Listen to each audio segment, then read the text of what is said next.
नमस्कार भावांनो, निसर्ग गोट फार्ममध्ये तुमचं स्वागत आहे. आज तुमच्यासाठी बहुत महत्त्वाचा टॉपिक घेऊन आलो आहे की 5 महिन्याचे जे करडे आहे किंवा बोकड आहे ते खरेदी करत असताना काय तपासावे हे आज सांगण्यात आहे. 5 महिन्याचे करडे घेताना हे केली तर सर्वात मोठे नुकसान होऊ शकते. तर काय नाही केलं पाहिजे हे तुम्हाला सांगणार आहे. तर करडे खरेदी करताना सगळ्यात आधी डोळे आणि नाक तपासा. तर डोळे चमकदार असले पाहिजे, नाकातून पाणी येत नसावे. हा पहिला पॉईंट आहे. दुसरा म्हणजे करडे नीट उभे राहते आणि चालते की नाही ते पहा. तिसरा चारा व्यवस्थित खाते की नाही ते तपासा. चौथ्या पोट फुगलेले आहे किंवा जुलाब नसावे, त्यांना जुलाब करत आहे का. पाचव्या केस चमकदार आणि त्वचेवर जखमा नसाव्या.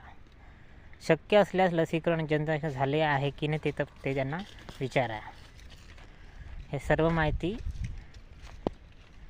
माहिती करून घेणे हे खूप महत्त्वाचे आहे. जर योग्य करडे घेतली तरच शेळीपालन सर्वात जास्त नफा मिळतो. अशाच माहितीसाठी निसर्ग गोट फार्मला सबस्क्राईब करा. धन्यवाद.